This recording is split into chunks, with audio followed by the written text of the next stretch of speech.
Surah Al-Ankabut, bab 29, ayat 45. Utlu ma uya ilaika minal kitabi wa aqimus salata inna salata tanha 'anil fahsya'i wal munkar. Bahwa melantunkan apa yang kami sampaikan padamu dengan inspirasi dan mendirikan doa yang biasa dengan berdoa mencegahmu dari tindakan yang memalukan dan tidak adil. Secara tidak langsung, Al-Quran akan mengajarimu menjadi orang yang adil. Saya memilih menyebut sholat daripada berdoa sebagai program menuju kebenaran. Istilahnya, teknologinya adalah cuci otak. Tapi umumnya, jika Anda tanyakan, kita akan mencuci otak, kedengarannya aneh. Jadi ketika saya mendengar seseorang menggunakan kata Inggris prayer untuk kata Arab sholat, saya ingatkan mereka itu bukan terjemahan yang tepat. Sama halnya ketika saya katakan bahwa Allah adalah kata yang benar. God bukanlah terjemahan yang tepat. Tetapi ketika seorang menggunakan God untuk Allah, ketika kita berbicara dengan yang bukan muslim, seperti yang saya lakukan hari ini, saya menggunakan kata God untuk Allah, saya tidak keberatan. Tetapi saya mengingatkan mereka bahwa God bukanlah terjemahan yang tepat untuk kata Arab Allah. Sama halnya berdoa bukanlah terjemahan yang tepat untuk kata Arab sholat.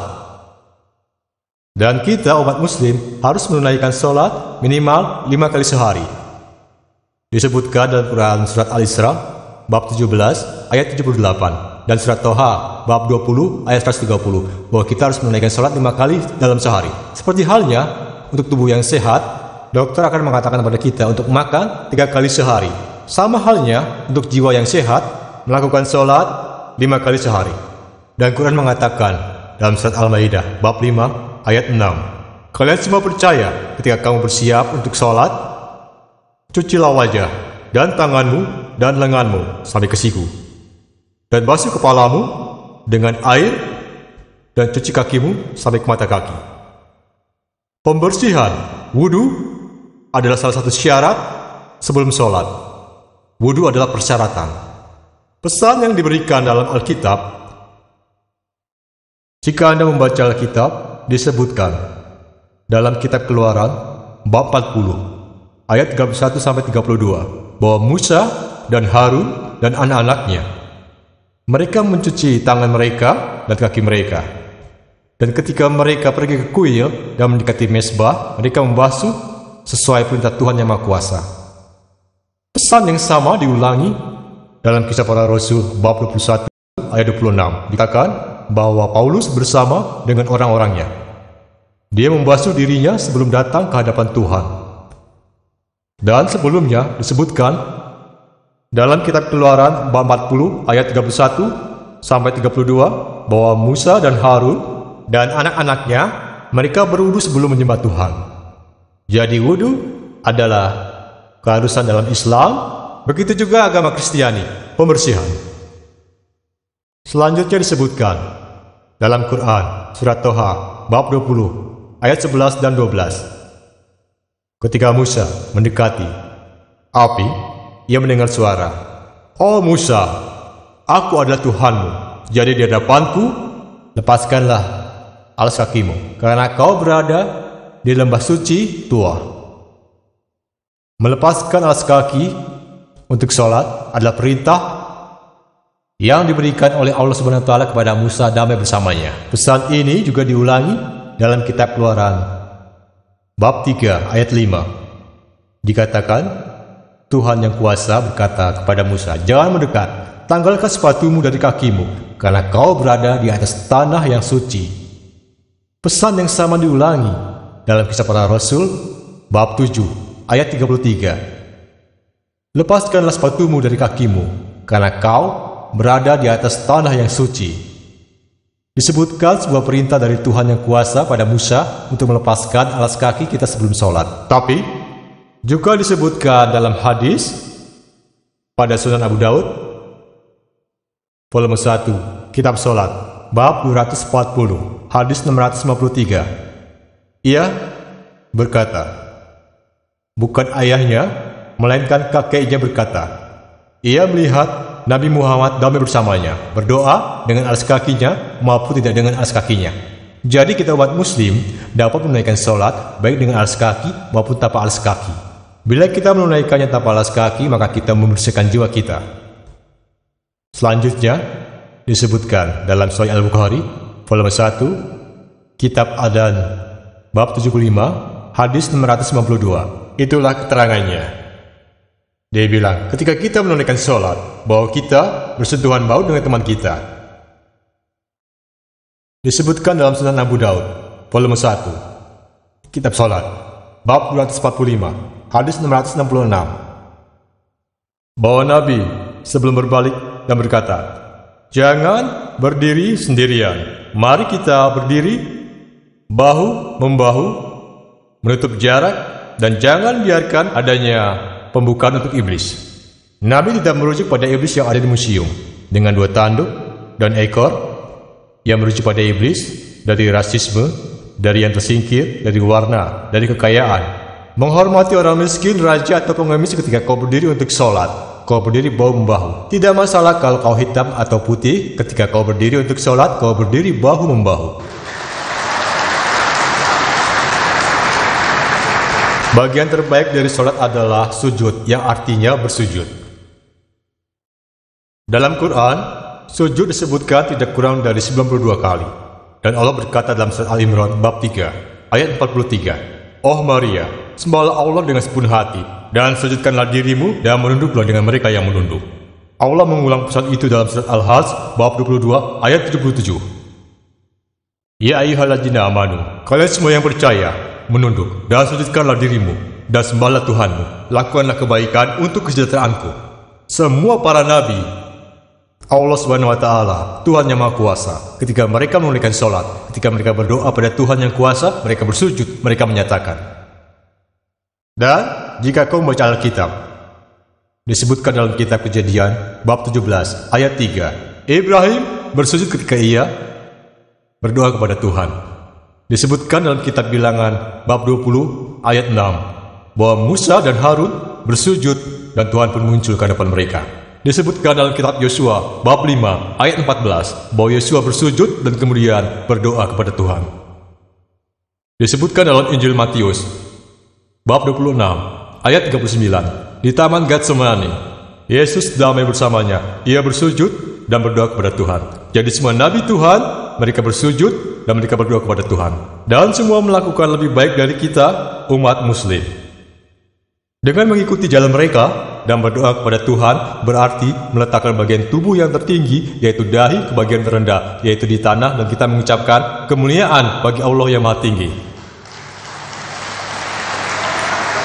Psikologi mengatakan kepada kita bahwa pikiran tidak secara langsung dalam kendali kita, tetapi tubuh kita dikendalikan secara langsung oleh kita. Jika tangan saya terangkat, saya dapat mengangkatnya, saya dapat melangkah ke depan. Tapi pikiran kita tidak langsung dikendalikan oleh kita. Oleh sebab itu, untuk merendahkan pikiranmu, kamu merendahkan tubuhmu. Dan tidak ada cara yang lebih baik dari meletakkan tangan tertinggi dari tubuhmu. Dahi ke bagian terendah, yaitu di atas tanah, dan kemuliaan Allah, hanya Allah lah yang Maha Tinggi. Pilar ketiga dari Islam adalah zakat. Zakat berarti untuk mensucikan. Artinya mensucikan. Dan dalam Islam, setiap orang-orang kaya yang memiliki simpanan lebih dari batas bawah, lebih dari 5 gram emas, dia harus memberikan 2,5% dari simpanan mereka setiap tahun untuk diamalkan. Jika setiap manusia yang kaya memberikan zakat, kemiskinan akan terhapuskan dari dunia ini. Tidak akan ada manusia pun yang akan mati kelaparan. Seperti disebutkan dalam Quran Surat Al-Asr, bab 59, ayat 7, bahwa zakat sudah ditetapkan supaya kekayaan tidak berputar di antara orang-orang kaya. Zakat mewajibkan amal sudah ditetapkan supaya mencegah kekayaan berputar di antara orang kaya saja. Dan arahan yang sama juga diberikan dalam surat Petrus 1, bab 4, ayat 8. Berikanlah amal dengan sungguh-sungguh, karena amal menutupi banyak sekali dosa. Pilar keempat dari Islam adalah saum, yaitu berpuasa. Semua muslim yang sudah dewasa, yang sehat, seharusnya berpuasa, di mana tidak melakukan makan, minum, dan seks dari fajar hingga senja. Untuk 1 bulan penuh, yaitu bulan Ramadan, ini disebut sebagai saum, berpuasa. Dan disebutkan di Quran, surah Al-Baqarah, bab 2, ayat 183, bahwa berpuasa sudah ditetapkan untukmu seperti halnya ditetapkan bagi orang-orang yang datang sebelum kamu, agar kamu belajar menahan dirimu sendiri. Alasan utama berpuasa menurut Quran adalah untuk menahan diri sendiri, mengendalikan diri sendiri, dan hari ini ilmu psikologi mengatakan kepada kita bahwa jika kamu dapat mengendalikan rasa laparmu, maka kamu bisa mengendalikan diri sendiri.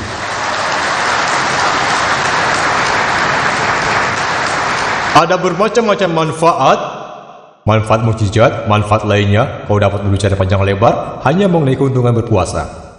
Contohnya, banyak ilmu yang mengatakan kepada kita bahwa kita berpuasa dalam ketetapan Islam untuk 1 bulan Komariah akan meningkatkan penyerapan dalam usus dan bahkan mengurangi kadar kolesterol.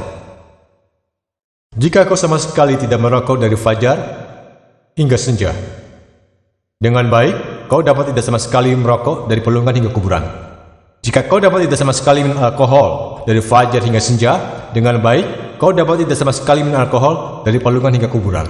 Ini memberikan kesempatan bagi kita menanamkan kebiasaan yang baik dalam diri kita, dan dari sana tidak sama sekali melakukan kebiasaan yang buruk. Dalam puasa sangat dianjurkan juga dalam Alkitab. Dalam Injil Markus bab 9 ayat 29, demikian juga dalam Injil Matius bab 17 ayat 21. Bahkan Alkitab menetapkan puasa. Pilar kelima Islam adalah haji. Semua muslim yang telah dewasa dimaksudkan untuk melaksanakan haji. Melaksanakan haji yaitu berziarah ke Baitul Suci Mekah di bulan haji setidaknya sekali dalam seumur hidup. Haji adalah pertemuan tahunan terbesar sedunia. Sekitar 2,5 juta orang berkumpul dari berbagai belahan dunia. Dari Amerika, dari Inggris, dari Kanada, dari India, dari Pakistan, dari Serikat Eropa, dari Malaysia, dari Indonesia. 25 juta orang berkumpul dari berbagai belahan dunia. Dan mereka berpakaian dalam 2 lembar kain yang tidak dijahit sebaiknya berwarna putih. Orang yang berpakaian dalam 2 lembar kain yang tidak dijahit sebaiknya berwarna putih, kau tidak dapat mengenali orang yang berdiri di sampingmu apakah mereka raja atau pengemis. Haji adalah contoh terbaik dari persaudaraan internasional.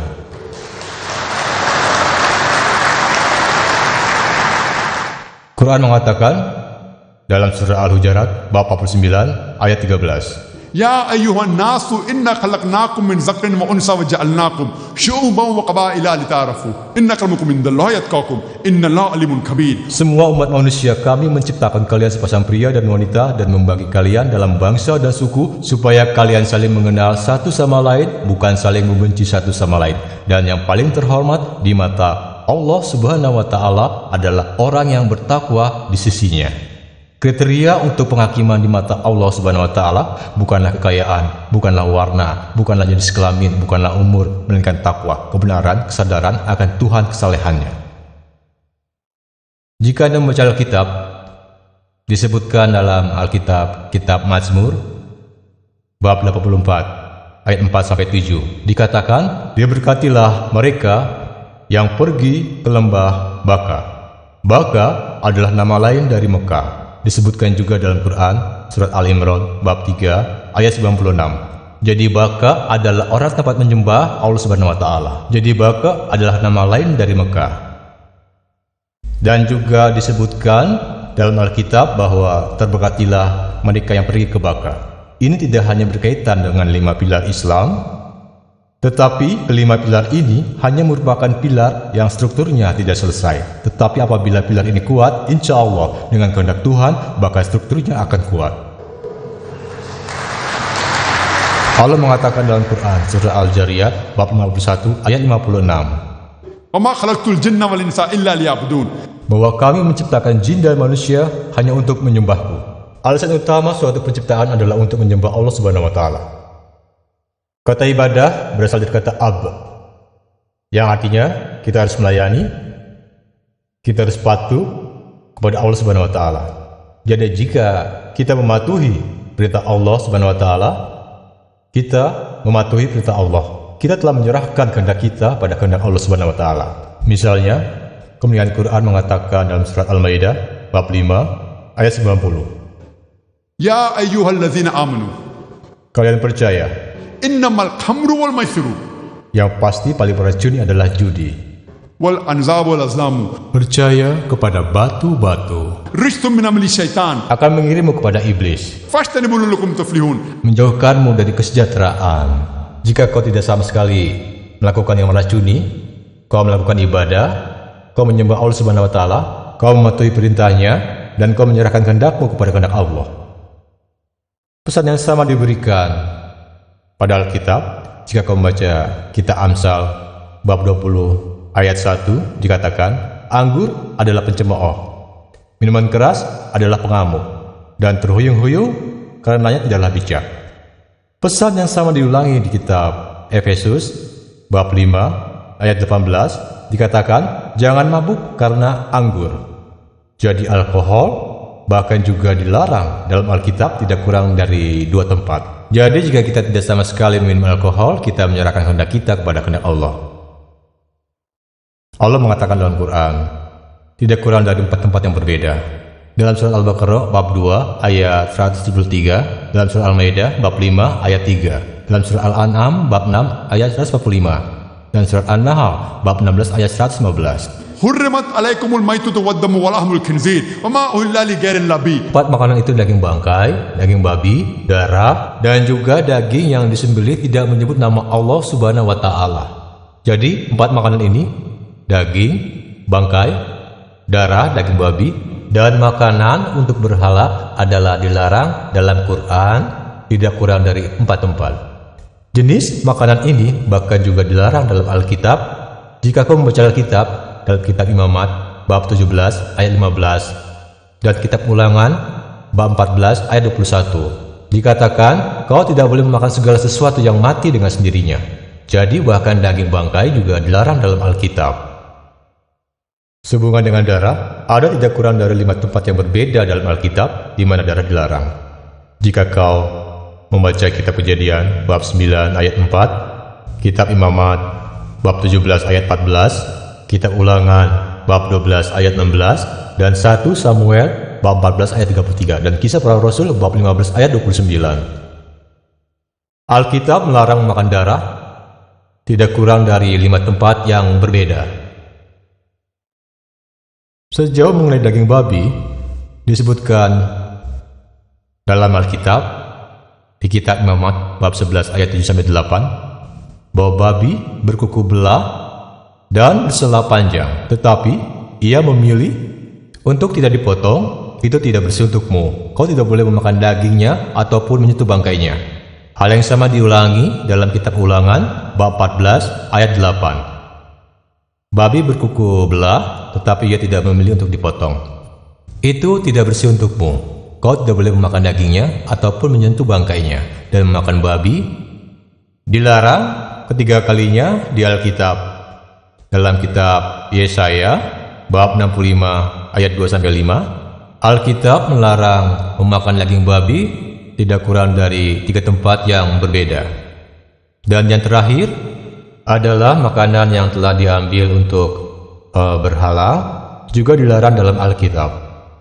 Dalam Kisah Para Rasul bab 15 ayat 29, demikian juga dalam kitab Wahyu bab 2 ayat 14, bahwa makanan apapun yang telah diambil untuk berhala, jika makanan itu diletakkan di altar, maka makanan itu dilarang bahkan untuk orang Kristiani. Jika Kristiani berarti mengikuti Yesus damai bersamanya, maka kami, umat muslim, lebih Kristiani dari orang Kristiani itu sendiri.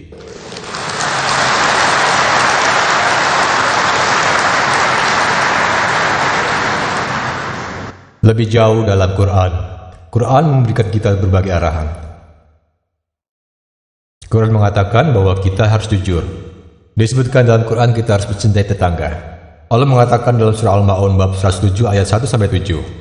أرأيت الذي يكذب بالدين فذلك الذي يدعو اليتيم ولا يحض على طعام المسكين فويل للمصلين الذين هم صلاتهم ساهون الذين هم يراءون ويمنعون الماعون. Tidak diturunkan pada mereka yang menyangkal penghakiman yang akan datang, yang sering berlaku kasar dan tidak memberi makan mereka yang ada di daerahnya. Kecelakaanlah bagi mereka yang mengabaikan doa. Kecelakaanlah bagi mereka yang hanya berdoa untuk dilihat orang saja, dan mereka bahkan tidak menyediakan kebutuhan tetangga mereka. Jadi untuk menyediakan kebutuhan tetangga adalah menyerahkan kehendak kita pada kehendak Allah Subhanahu wa taala. Dan Nabi Muhammad SAW berkata bahwa ia bukan seorang muslim yang tidur dengan perut yang penuh sementara tetangganya kelaparan. Dan orang bertanya, siapakah tetangga itu? Nabi berkata, 40 rumah di sampingmu adalah tetanggamu. Mengumpat dilarang dalam Quran.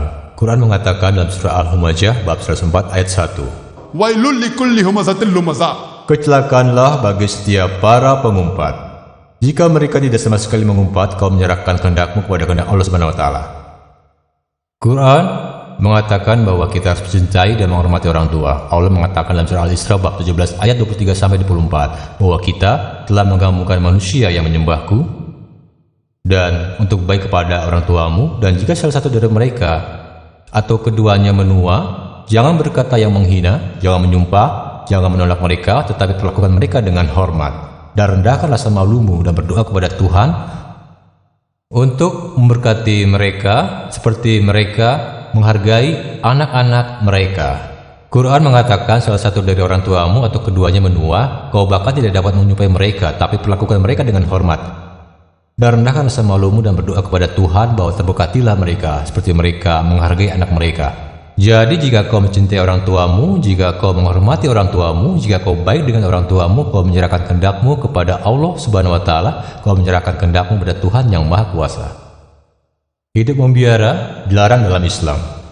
Nabi kita yang tercinta berkata, disebutkan dalam Sahih Al-Bukhari, volume 7, kitab nikah, bab 3, hadis 4. Nabi berkata, orang muda yang berniat menikah, dia seharusnya menikah. Nabi berkata, siapapun yang tidak menikah bukanlah karena aku. Jadi jika kau menikah, kau menyerahkan kehendakmu kepada Allah Subhanahu wa taala. Quran mengatakan dalam surat An-Nisa bab 4 ayat 19 bahwa perlakukan kepada istri dengan adil dan kebaikan walaupun kau tidak menyukainya. Quran mengatakan untuk mencintai dan baik kepada istrimu walau kau tidak menyukai mereka, dan untuk adil kepada mereka. Kau menyerahkan kehendakmu kepada Allah Subhanahu wa taala, kau menyerahkan kepada Tuhan yang Maha Kuasa.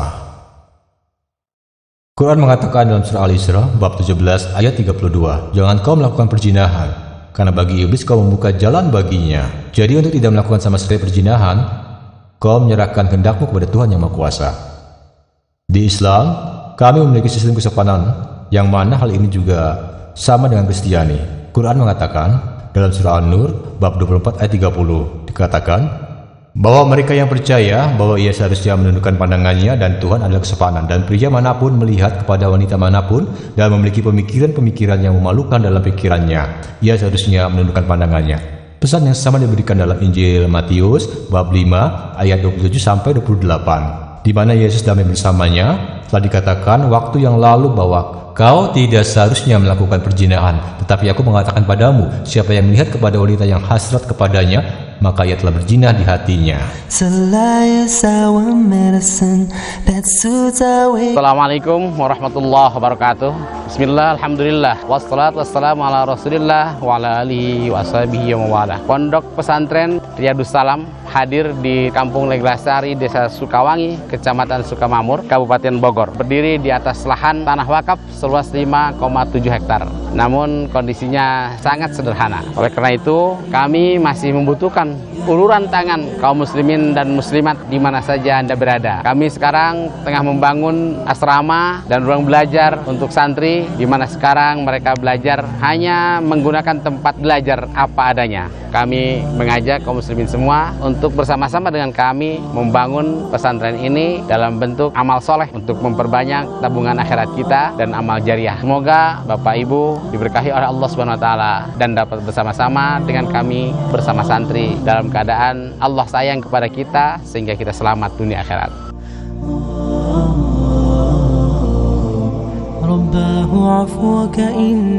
Alhamdulillah, Darul Haq kembali hadir menyajikan buku-buku terbaik kami, Sirah Nabawiyah. Buku ini memaparkan secara rinci dan gamblang perjalanan hidup manusia teragung sepanjang masa Nabi Muhammad SAW, sejak kelahiran hingga detik-detik terakhir. Hampir semua aspek kehidupan Rasulullah diuraikan di buku ini, mulai dari ibadah, adab, akhlak, muamalah, dan sebagainya. Diterjemahkan dari kitab Ar-Rahiq Al-Maktum, juara satu lomba sejarah Nabi berdasarkan penilaian Lembaga Islam Internasional Robito Al-Alam Al-Islami. Harga hanya Rp110.000. dengan tebal buku 765 halaman, ukuran 16 x 24,5 cm. Perjalanan hidup 4 khalifah Rasul yang agung, Abu Bakar, Umar, Utsman, dan Ali. Lebih dari sekedar biografi, buku ini menjelaskan semua peristiwa penting di masa keemasan Islam, masa Khulafaur Rasyidin, yang sangat menentukan bagi perjalanan sejarah umat Islam setelahnya. Buku ini diintisarikan dari kitab Al-Bidayah wa Nihayah, karya monumental dari ulama besar Al-Hafidh Ibnu Katsir. Buku setebal 778 halaman ini hanya seharga Rp125.000.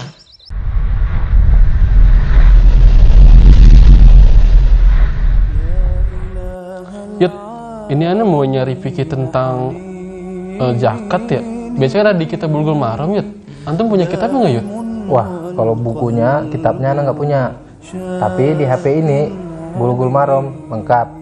Tafsir Ibnu Katsir 30 juz pun ada. Itu HP apaan, Yud? Bisa secanggih itu? Shamil Note, the first Islamic smartphone in the world.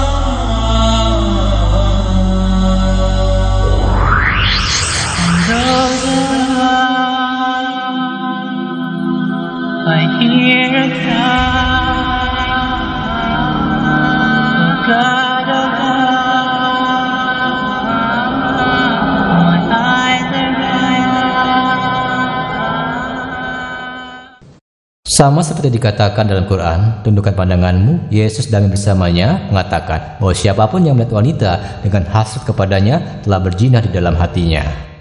Berikutnya, dalam surah An-Nur bab 24 ayat 31 dikatakan, kepada wanita yang percaya, ia seharusnya menundukkan pandangannya dan Tuhan adalah kesopanan, dan untuk tidak memperlihatkan kecantikannya kecuali pada keluarganya, dan padanya akan dikenakan yang menutup dari kepala sampai dadanya. Dan untuk tidak memperlihatkan kecantikannya kecuali di depan ayahnya, suaminya, putranya, dan daftar panjang pria dan pakaian yang tidak dibolehkan.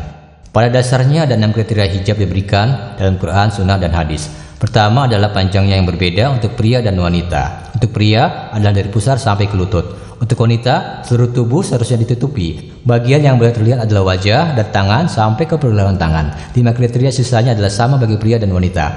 Yang kedua adalah kain yang dipakai seharusnya renggang, tidak boleh ketat, tidak menunjukkan bentuk tubuh. Ketiga, kainnya tidak tembus pandang. Keempat, seharusnya tidak dijahit dengan mewah sehingga menarik perhatian lawan jenis. Kelima, seharusnya tidak menyerupai lawan jenis. Dan keenam, seharusnya tidak menyerupai pakaian penganut lain. Inilah kriteria dasar arahan dari hijab oleh Quran dan Hadis. Dan jika kamu membaca Alkitab juga memiliki kriteria kesopanan yang mirip. Disebutkan dalam kitab Ulangan bab 22 ayat 5 bahwa wanita seharusnya tidak mengenakan pakaian yang menyerupai pria, dan sebaliknya pria juga seharusnya tidak menggunakan pakaian wanita, dan setiap yang melakukannya adalah kekejian kepada Tuhan, yang artinya mengenakan pakaian dari lawan jenis dilarang dalam Alkitab. Disebutkan dalam 1 Timotius bab 2 ayat 9 bahwa wanita seharusnya berpakaian dengan sopan dan sederhana. Mereka tidak boleh mengepang rambut mereka, tidak mengenakan emas atau mutiara, atau juga pakaian yang sangat mahal. Dan disebutkan dalam 1 Korintus bab 11 ayat 5-6 bahwa wanita yang bernubuat atau berdua dengan tidak menutupi kepalanya, maka harus dicukur rambutnya. Alkitab dalam 1 Korintus bab 11 ayat 5-6 mengatakan bahwa wanita yang tidak menutupi kepalanya dan dia berdoa kepada Tuhan, maka rambutnya pun harus dicukur. Bayangkan, bahkan dalam Quran atau Hadis tidak seketat Alkitab, dan Alkitab mengatakan bahwa rambutnya harus dicukur. Jadi, jika Kristiani adalah seorang yang mengikuti pengajaran Yesus, saya ingin mengatakan kepada kalian bahwa kami adalah Muslim lebih Kristiani dari umat Kristiani itu sendiri.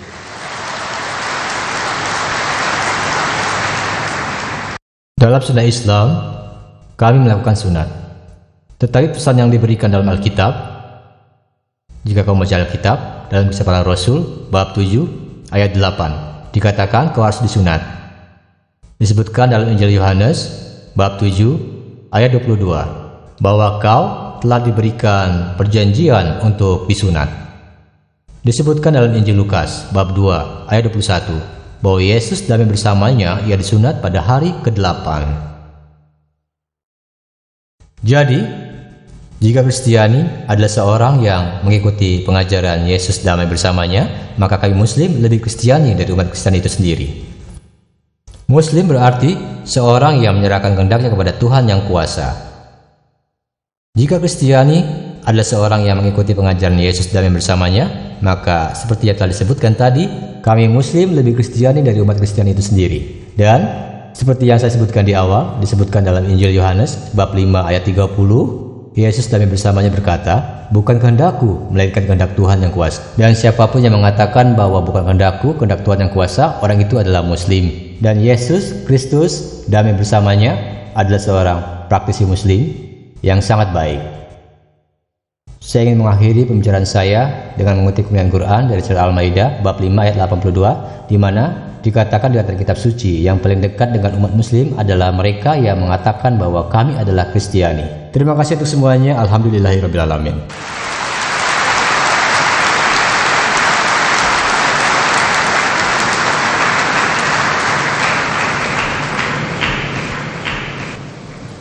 Terima kasih banyak kepada Dr. Zakir Naik yang tercinta. Saya ingin meminta Dr. Muhammad Naik untuk melanjutkan panggung menjawab pertanyaan. Silakan. Jazakallah. Semoga Tuhan menghadiahi Anda untuk perhatian Anda yang penuh dan ketertarikan yang sangat untuk pembicaraan hari ini. Sekarang kita akan mengadakan yang diharapkan lebih menarik dalam dialog dan interaksi, sebuah pemeriksaan silang dari sang pembicara yang ia katakan dalam sesi tanya jawab. Untuk mendapatkan lebih banyak manfaat dalam waktu terbatas yang kita miliki hari ini, kami ingin meminta kalian dengan baik mengamati peraturan berikut ini. Pertanyaan Anda kepada pembicara sebaiknya mengenai topik itu sendiri. Kesamaan antara Islam dan Kristiani. Pertanyaan Anda sebaiknya singkat dan langsung pada intinya. Lebih baik dalam 1 atau 2 kalimat singkat. Anda dapat bertanya hanya 1 pertanyaan sekali waktu. Untuk pertanyaan kedua, Anda diminta dengan baik untuk kembali pada antrian untuk giliran Anda kembali. Penyelenggara memiliki 4 mikrofon diletakkan di aula untuk pertanyaan Anda. 1 di sebelah kanan, yaitu di sebelah kiri Anda, di depan untuk para wanita. Dan ketiga lainnya adalah untuk para pria di sebelah kiri saya dan lorong tengah. Anda diminta dengan baik untuk mengantri di mikrofon untuk pembukaan sesi tanya jawab. Jika Anda ingin bertanya kepada pembicara, pilihan pertama untuk pertanyaan akan ditawarkan kepada tamu khusus kita yang adalah non-muslim, sehingga kita memberikan kesempatan lebih untuk menekan keraguan di mana kita memiliki pelajar perbandingan agama seperti di hadapan kita hari ini. Bolehkah saya meminta relawan dengan baik melihat apakah penanya berbicara pada mic sebaiknya 2-5 inci jaraknya, sehingga kita dapat mendengar pertanyaan dengan jelas. Dan terakhir, dapatkah saya meminta Anda dengan baik menyebutkan nama dan pekerjaan Anda sehingga pembicara dapat menjawab dengan tata krama. Penanya siap dengan mikrofon. Dr. Zakir akan berada di mikrofon ini. Saya akan memimpin acara sebagai koordinator dan pembawa acara sesi ini dari tempat duduk sebelah kiri, dan sambil saya mengambil tempat duduk saya dan penanya sedang bersiap, izinkan saya dalam kesempatan ini untuk berterima kasih kepada Penghargaan Internasional Quran Suci Dubai dan komitenya, terutama juga pada aktivis berwenang, Saudara Arif Julfar, untuk usaha mereka yang luar biasa mengadakan program yang hebat seperti yang berlangsung di depan kita. Dapatkah kita mendapat pertanyaan pertama sebagaimana kita membuka ruang untuk Anda menanyakan pertanyaan kepada Dr. Zakir, dan untuk dia merespon Anda?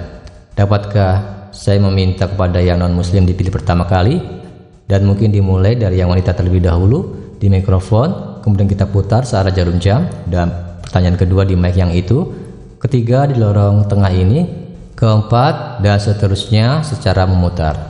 Dan sebagai pilihan kedua, setelah pertanyaan di mic selesai, kami ingin memberikan kesempatan untuk pertanyaan di kertas, tetapi tentunya yang terberani harus diberikan pilihan pertama, dan kemudian kedua akan diberikan pada pertanyaan di kertas untuk mereka yang memilih tidak ke depan mic. Ada pertanyaan dari yang wanita? Sebaiknya non-muslim. Dapatkah Anda menyebutkan nama dan profesi Anda sebelum mengajukan pertanyaan? Dalam pertanyaannya ditanyakan perbedaan dalam Islam dan Kristiani berkaitan dengan kematian dan kebangkitan Yesus damai bersamanya. Seperti saya memang sebutkan sedikit di pembicaraan saya, bahwa dalam Islam, Quran menyebutkan dalam surah An-Nisa bab 4 ayat 158 bahwa Allah Subhanahu wa taala, Tuhan yang Maha Kuasa, menaikkan Yesus damai bersamanya hidup-hidup. Jadi kami percaya bahwa Yesus damai bersamanya, ia tidak meninggal, ia dinaikkan hidup-hidup. Sama jika kamu membaca Alkitab. Saya telah memberikan pembicaraan dan berdebat bahwa apakah Yesus benar-benar disalibkan, dan kami percaya bahwa Yesus damai bersamanya tidak disalibkan. Bahkan dari Alkitab saya dapat membuktikan itu, tetapi membutuhkan waktu. Selanjutnya kami percaya bahwa Alkitab tidak menyebutkan bahwa Yesus damai bersamanya mati disalibkan. Tetapi ada perbedaan dari pembacaan Kristiani yang umum. Mereka mengatakan bahwa Yesus damai bersamanya disalibkan. Untuk itu kalian dapat melihat perdebatan saya apakah Kristus disalibkan. Mengenai kedatangan kedua, kami umat muslim percaya bahwa Yesus damai bersamanya akan datang kembali ke muka bumi ini, yang mana juga dipercaya oleh umat Kristiani. Kami percaya ia akan datang lagi. Alasan kami percaya bahwa Yesus Kristus damai bersamanya dinaikkan hidup-hidup karena ia adalah satu-satunya nabi Allah Subhanahu wa taala, Tuhan yang Maha Kuasa, yang diikuti sepenuhnya disalahpahami bahwa ia mengklaim ketuhanan. Ia hanya pembawa pesan. Untuk disebut mengikuti keseluruhan, terdapat kesalahpahaman bahwa Yesus damai bersamanya mengklaim ketuhanan. Maka ada alasan Tuhan yang Maha Kuasa menaikkan ia hidup-hidup, dan pada kedatangan kedua disebutkan dalam Quran surah Al-Maidah bab 5 ayat 116. Ia akan bercerita, pada Tuhan yang kuasa kau menjadi saksiku. Aku tidak pernah mengatakan pada mereka untuk menyembahku, tapi aku berkata, U'budullah, worship Allah, Rabbi wa Rabbukum. Tuhanmu dan Tuhanku. Yang sama disebutkan jika kau membaca Injil, disebutkan dalam Injil, ketika kedatangan kedua, Yesus damai bersamanya. Banyak orang mengatakan, oh Tuhan, kami tahu yang melakukan keajaiban dan mukjizat dalam namanya. Jadi Yesus damai bersamanya akan mengatakan, bahkan penyamaan apapun tidak akan memudahi orang untuk pergi dari sini.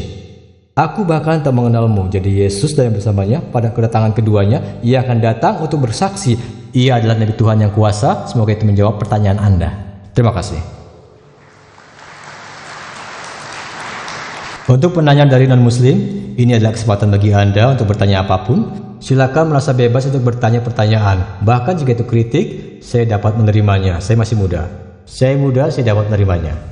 Bahkan jika itu pertanyaan yang menentang Islam, keraguan apapun yang kau miliki, inilah kesempatannya. Silakan merasa bebas. Anda jarang mendapat kesempatan seperti ini. Kami sangat menyambut pertanyaan apapun dari yang non-muslim, bahkan jika pertanyaan di luar topik atau apapun.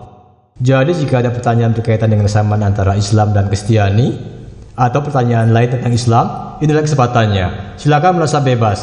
Anda disambut dengan baik bertanya pertanyaan apapun tentang Islam dan perbandingan agama. Ya saudara, nama dan profesimu? Nama saya Jack Evanstein. Saya seorang insinyur. Dari awal pembicaraan Anda menyebutkan bahwa salah satu alasan kau harus ke Mekah dalam hidupmu karena di sanalah tempat pertama Allah disembah. Tapi kita tahu bahwa Allah disembah jauh sebelum Adam, Nuh, dan Musa, dan banyak nabi-nabi lain yang menyembah Allah. Itu bukan di Mekah. Jadi jelaskan kepada saya dan klarifikasi apakah Mekah tempat pertama Allah disembah sebelumnya. Terberkatilah pertanyaan tersebut. Disebutkan dalam Alkitab dan juga di Quran. Alkitab mengatakan terberkatilah mereka yang berkunjung ke lembah Baka yaitu Mekah. Dan Quran mengatakan dalam surat Al-Imran bab 3 ayat 96 bahwa Allah pertama disembah adalah di Mekah. Tetapi pertanyaannya adalah di mana nabi lain yang datang sebelum Muhammad damai bersamanya? Kalian tahu?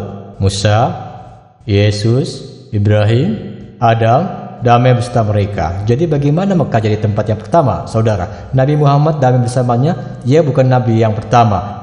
Ia adalah nabi yang terakhir dan final, dan Mekah ada di sana jauh sebelumnya. Di sana tidak menjadi tempat suci. Setelah Nabi Muhammad damai bersamanya lahir, ada jauh sebelumnya. Mekah adalah tempat pertama untuk menyembah jauh sebelumnya. Disebutkan dalam Quran bahwa Ibrahim damai bersamanya, ia membangun ulang bersama anaknya Ismail. Ia membangun ulang Ka'bah, dan hadis menyebutkan bahwa sudah ada semenjak Adam damai bersamanya, jadi itu menurun. Eranya berada di sana sebelum Quran mengatakan tempat pertama penyembahan Allah adalah Mekah. Dan nantinya ketika Khalifah menuju Masjid Aqsa, barulah kemudian dibawa ke Mekah, tetapi bahwa tempat lebih awal penyembahan adalah Mekah. Kembali ke Mekah. Semoga menjawab pertanyaan Anda. Terima kasih. Adakah non-muslim lainnya yang ingin bertanya? Silakan untuk bicara. Ya, saudaraku.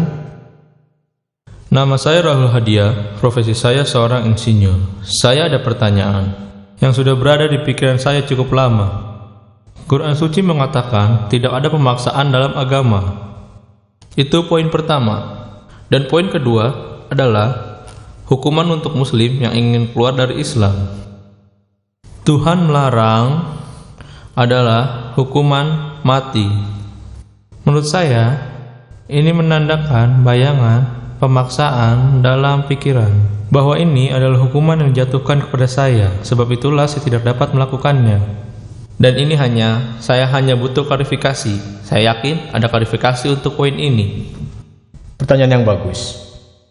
Kita berikan ajaran pertama dalam Al-Quran dari surah Al-Baqarah bab 2 ayat 256. La ikraha fid din.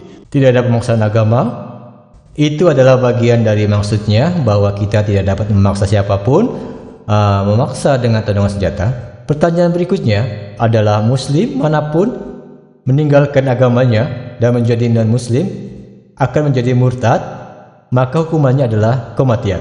Jadi apakah ini semacam pemaksaan? Sebelum saya memberikan jawaban, saya ingin menyebutkan bahwa setiap negara memiliki hukumnya masing-masing, yaitu aturan dan perundangan.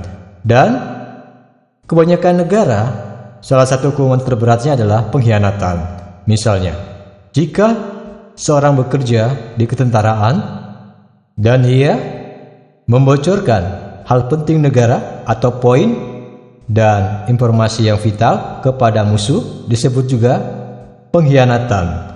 Kebanyakan negara, jika seorang melakukan pengkhianatan, menjual cetak biru dan dokumen penting negara kepada musuh, banyak dari negara ini menghukum mati, banyak dari negara ini memenjarakan seumur hidup. Jadi sekarang jika saya mengatakan bahwa negara macam apakah ini dan di mana yang memaksa negara untuk melakukan hal tertentu, apakah yang salah? Jadi di sini, jika seorang muslim menjadi non-muslim hanya dalam hukum negara Islam, jika muslim itu yang menjadi murtad dan selayaknya memperoleh perilaku buruk, disitulah diletakkannya hukuman mati.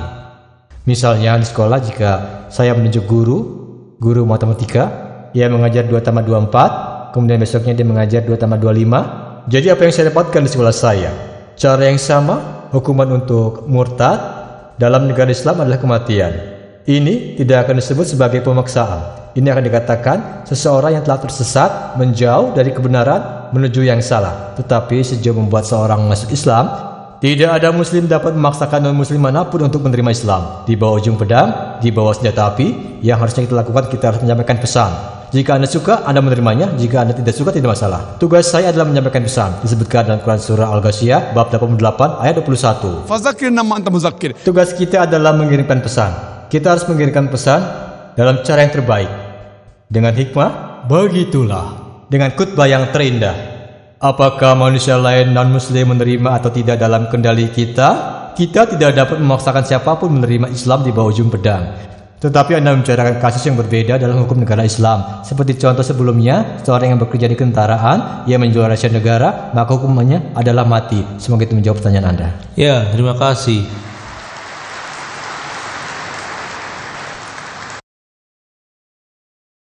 Dan dapatkah penonton diingatkan lagi bahwa non-muslim akan diberikan pilihan pertama sedemikian rupa sehingga walaupun pertanyaan mereka keluar dari topik tetapi berhubungan dengan pelajaran perbandingan agama dari Dr. Zakir Naik.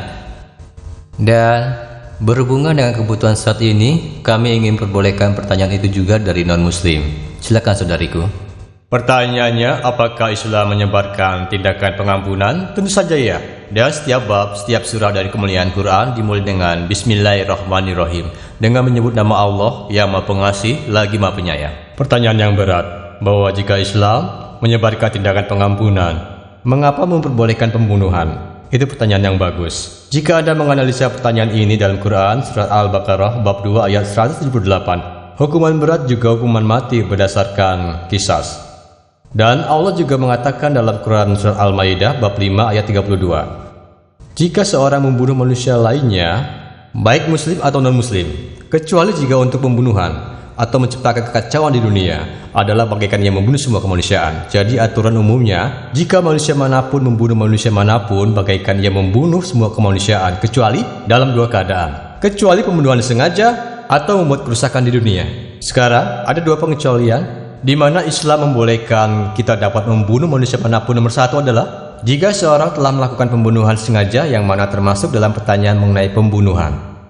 Nomor dua, jika mereka menciptakan kerusakan, korupsi di dunia ini. Sekali lagi, ini bukan merupakan pemaksaan. Jika seseorang membunuh seseorang, bukanlah pemaksaan untuk dibunuh. Islam juga mengatakan adanya keluarga orang yang dibunuh. Jika mereka mengambil darah dan mereka memaafkan si pembunuh, orang tersebut masih dapat dimaafkan. Tapi, dalam keadaan normal, misalkan jika ia memang membunuh seseorang dan jika saya menginginkannya, kematian atas itu. Dikarenakan hal itu lagi hukumannya adalah kematian. Seperti halnya saya sebutkan sebelumnya dalam Alkitab, mata untuk mata, gigi untuk gigi, terus berlanjut. Kita semua akhirnya menyadari bahwa misalkan manusia yang membunuh orang lain, manusia yang tidak bersalah, jika saya tidak membunuh dia akan terus membunuh manusia lainnya. Jadi hukum itu tidak hanya dalam Islam, adalah hukum sebagian besar negara. Jika pembunuhan disengaja dilakukan, jika seorang membunuh secara sengaja, di banyak negara kau akan dihukum mati atau dipenjara seumur hidup. Bahkan dalam Islam, jika ia membunuh seseorang, jika dibutuhkan, dia dapat dibunuh. Tetapi keluarga yang terbunuh bahkan dapat memaafkan orang itu jika mereka mau. Jika mereka mau, mereka dapat memaafkan si pembunuh. Tapi jika mereka ingin dia dihukum mati, maka ia akan dihukum mati. Dan kasus kedua di mana seseorang dapat dibunuh jika ia melakukan korupsi di dunia. Contohnya, jika seseorang melakukan pemerkosaan. Sekarang, kita bicarakan korupsi di dunia ini. Dalam kasus ini, orang itu seharusnya dihukum mati. Karena dosanya begitu mengerikan. Merupakan tindak kriminal yang besar sampai tidak ada hukuman yang lebih jauh dari hukuman mati. Dan jika saya menanyakan ini pada non-muslim, bahwa Tuhan melarang jika seseorang telah memperkosa dan kau menjadi hakimnya dan si pemerkosa di hadapanmu, hukuman apa yang kau berikan padanya? Dan ratusan orang non-muslim mereka mengatakan pada saya bahwa mereka akan menghukum mati. Yang lebih berbahaya, mereka akan membakarnya sampai mati. Jadi kenapa standar ganda? Di Amerika, yang kebetulan merupakan satu negara termaju, menurut data FBI di tahun 1990, setiap hari rata-rata 1.756 kasus pemerkosaan terjadi. Menurut data tahun 1996 melalui Departemen Kehakiman, setiap hari 2.730 kasus pemerkosaan terjadi. 1990, 1756, 1996, 2730, mungkin orang Amerika semakin berani. Artinya setiap 32 detik, satu pemerkosa muncul di Amerika. Kita di ruangan ini sudah selama 3 jam. Sudah ada lebih dari 300 pemerkosa muncul di Amerika. Islam memiliki sistem mengenai hijab yang saya bahas. Pria seharusnya merendahkan pandangannya, begitu juga dengan wanita harus mengenakan hijab. Apabila tetap terjadi pemerkosaan, hukum yang bicara. Bahkan Amerika menjatuhkan 7 tahun penjara untuk pemerkosa. Tapi mengapa dibebaskan? Jadi ketika saya bertanya kepada non-muslim hukuman apa yang diberikan, ratusan orang menyatakan menghukum mati mereka. Ada seorang wakil rakyat Amerika yang pintar. Ia mengatakan pada saya, Saudara Zakir, pertama saya akan memberikan padamu 5 tahun penjara. Saya katakan padanya, tahukah kamu saat ini di Amerika, dari pemerkosa itu, setelah keluar dari penjara dan mereka bebas, lebih dari 95% melakukannya lagi. Jika keluargamu ingin diperkosa lagi, silakan saja, aku tidak mau. Jika begitu kasusnya, maka dari awal seharusnya dihukum mati. Jadi di kasus seperti ini, di mana pemerkosaan dan sebagainya, Islam mengizinkan hukuman mati diberikan sebagai menjawab pertanyaan Anda. Ya saudaraku, silakan. Assalamualaikum, nama saya Rafin Kumar, dan program komputer ialah profesi saya. Pertama-tama, saya ingin berterima kasih untuk menyampaikan kuliah yang indah. Pertanyaan saya adalah, dari kuliah presentasi Anda, sangat jelas bahwa apapun kebenaran dalam Islam juga dikatakan dalam Kristiani. Jadi, kenapa tidak seorang Muslim atau seorang Kristiani bersama-sama dan mengambil tindak-tindak kebaikan dan mengikutinya? Pertanyaan yang bagus dan sangat penting, dan kesempatan bagi saya mengklarifikasi pembicaraan saya juga. Itu pertanyaan yang bagus. Jika semua sebaik yang saya bicarakan tentang kesamaan dalam Islam dan Kristiani, segalanya akan bagus. Kebaikan agama, itu yang aku lakukan. Saya mengambil kebaikan Kristiani dalam Alkitab. Saya memberikan pembicaraan yang lebih panjang, perbedaan Islam dan Kristen. Mereka melakukannya. Ada banyak hal yang tidak disetujui dalam Alkitab. Banyak hal di mana tidak menganggap semua Alkitab sebagai kata-kata Tuhan. Kita percaya dalam Injil yang diungkapkan kepada Yesus damai bersamanya. Tetapi Alkitab yang sekarang adalah bentuk yang terkorupsi dari wahyu yang asli, yang diberikan pada Yesus damai bersamanya. Alkitab ini, jika kita analisa, memiliki ratusan kontradiksi, memiliki ratusan ketidaksesuaian, memiliki banyak tanda pembeda. Ketika saya berdebat dengan Dr. William Campbell tentang Alkitab dan ilmu pengetahuan dan menunjuk tanda pembeda. Tanda pembeda ini, kontradiksi ini, dapat semuanya ditujukan pada Tuhan. Mereka memberi pornografi dalam Alkitab. Anda suruh saya membacanya, meski dibayar 1 juta, saya tidak akan membacanya di depan publik. Pornografi. Seperti dalam bab 23, saya tidak mengutip referensinya, karena saya tidak dapat membacanya. Tidak bisa. Islam tidak membolehkan saya. Jadi apa yang saya lakukan saudara? Saya telah mengikuti arahan dari Quran surah Al-Imran bab 3 ayat 64 yang mengatakan, Ta'ala kalimati sawat bainakum. Marilah bersepakat antara saya dan kamu. Setidaknya apa yang umum kita setuju untuk diikuti. Apa yang tidak umum kita bicarakan nanti. Jadi ketika kita berdialog, saya tidak setuju dengan dialog yang bertempat di berbagai bagian di dunia. Ada seorang Kristiani yang datang dan mengatakan semua agama itu baik. Islam itu baik, Kristen itu baik, Hindu itu baik. Kemudian orang Hindu datang mengatakan Islam itu baik, Kristen itu baik, Hindu itu baik. Lalu seorang Muslim datang mengatakan Islam itu baik, Kristen itu baik, Hindu itu baik. Ketika saya bertanya, akankah pendeta Kristiani menyerahkan agamanya dan menerima Islam jika keduanya sama saja? Jawabannya tidak. Akankah seorang Hindu menjadi Kristen?